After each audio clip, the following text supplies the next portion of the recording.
Hello everyone. आज का ये जो वीडियो है, आप जानते हैं मिस्टर सी एन वेणुगोपालन जो कि एक पेंशनर एक्टिविस्ट हैं और वो लगे पड़े हुए हैं। हर वक्त सभी को लेटर लिख रहे हैं, कोर्ट में केस कर रहे हैं, चारों तरफ से कोशिश कर रहे हैं कि कैसे बैंक का पेंशन अपडेशन हो जाए। और इसीलिए इस संदर्भ में वो एक लेटर लिखे हैं मिस्टर अमित खरे, जो कि advisor to prime minister regarding long pending grievances of bank pensioners, mainly pension updation, Mister C N Venugopalan. तो इसके बारे में आज का वीडियो में हम देखेंगे वो लेटर में क्या लिखे हैं उनको।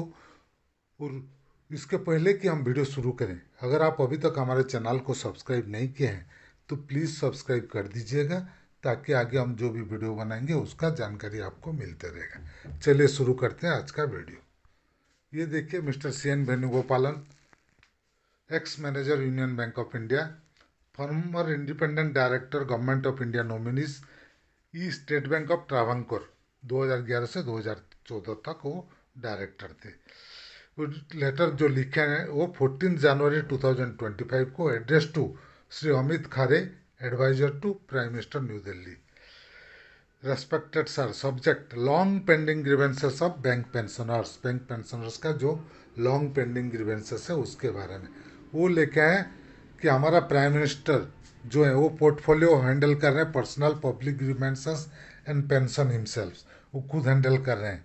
और इसी के लिए जो भी हमारा ग्रीवेंसेस है उसको जल्दी से जल्दी उनको सॉल्यूशन करना है within 21 days, and to prevent their recurrence. In the case of central civil pensioners, उनको जो पेंशन मिल रहा है उनको एक्सचेकर्स गवर्नमेंट का फंड से मिल रहा है, लेकिन बैंक में जो पेंशन दिया जा रहा है वो किससे दिया रहा है? बैंक में जो पेंशन मिल रहा है वो पेंशन फंड से।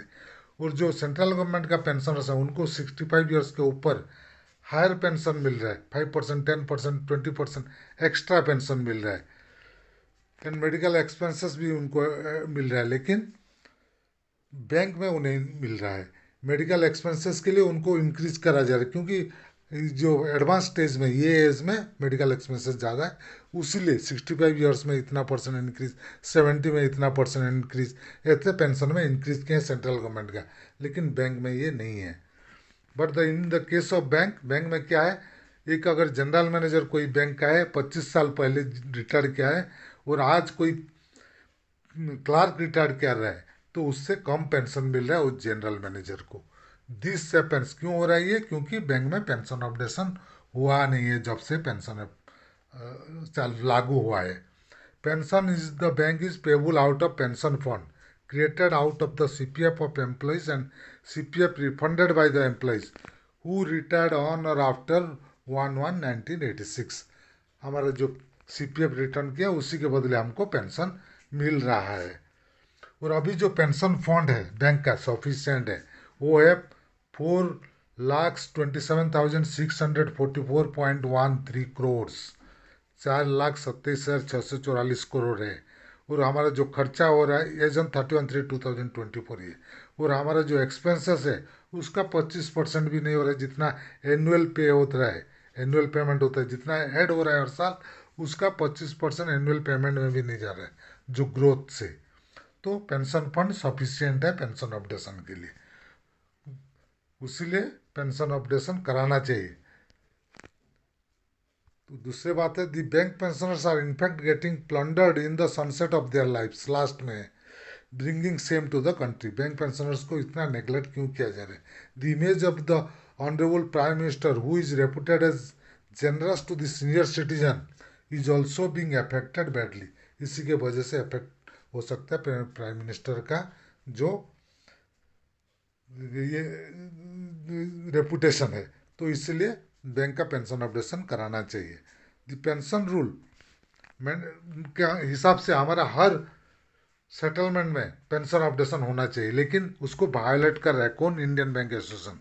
और उसको हमारा पेंशन अपडेशन वो नहीं कर रहा है, रूल का वायोलेट करके, प्रोविज़न को वायोलेट करके।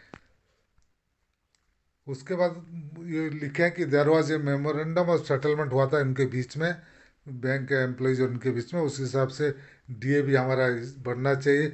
और जो सर्विस है, qualifying service, amount of pension, payment of pension, payment of pension, computation of pension, family pension, updating and other general condition etcetera सब हमारा किसके हिसाब से, रिजर्व बैंक ऑफ इंडिया का पेंशन रूल से वह बना हुआ है।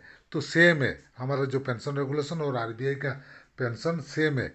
फिर भी आरबीआई में पेंशन अपडेशन 2 बार हो चुका है ये बीच में, लेकिन बैंक में नहीं हो रहा है। 5/3/2019 में पहली बार आरबीआई में पेंशन अपडेशन हुआ। नेक्स्ट पेंशन अपडेशन हुआ जुलाई 2023 में।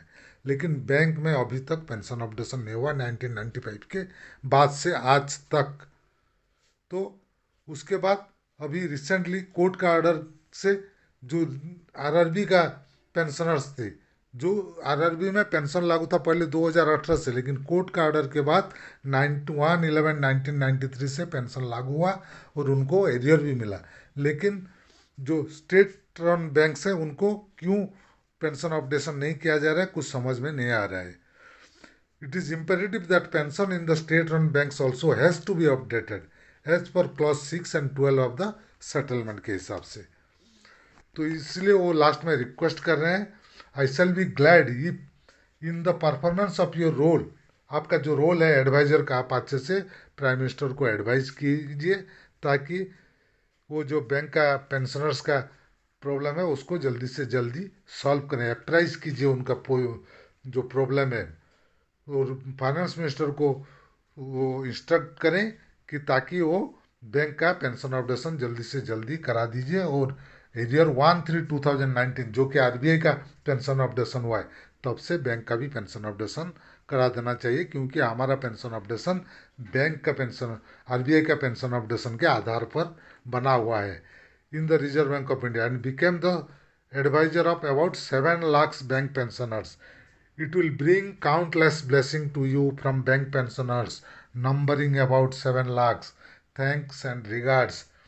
Yours sincerely, mister CN Venugopalan. उसके बाद उनका मोबाइल नंबर नीचे दिए हैं। तो वेणुगोपालन जी, शुरू से ही मैं बहुत सारा उनका वीडियो बनाया हूँ और शुरू से लगे हुए हैं। केरला हाई कोर्ट में बहुत सारा केस किए हैं, अभी भी कुछ केस उनका चल रहा है ताकि जो सेकंड पेंशन ऑप्शन था, जो बैंक रिकवर किया था पैसा, उनको रिटर्न करने के लिए, और जो लोग रिटायर्ड पहले से किए हैं उसी डेट से, जब से रिटायर्ड किए हैं उसी डेट से उनको पेंशन देने के लिए को कोर्ट में से केरला हाई कोर्ट में फाइट कर रहे हैं। और उसका अभी आगे हो सकता है कुछ पॉजिटिव रिजल्ट भी मिल जाए। तो ये था हमारा आज का वीडियो। अगर आपको हमारा वीडियो पसंद आया तो प्लीज़ इसको लाइक कीजिए, शेयर कीजिए। आपका कुछ मतामत है तो कमेंट सेक्शन में ज़रूर दीजिएगा। और अगर अभी तक हमारे चैनल को सब्सक्राइब नहीं किया है तो प्लीज़ सब्सक्राइब कर दीजिएगा, बेल आइकन को दबाना मत भूलिएगा ताकि आगे हम जो भी वीडियो बनाएंगे उसका जानकारी आपको मिलते रहेगा। Team Amay Kumar Mishra, thank you.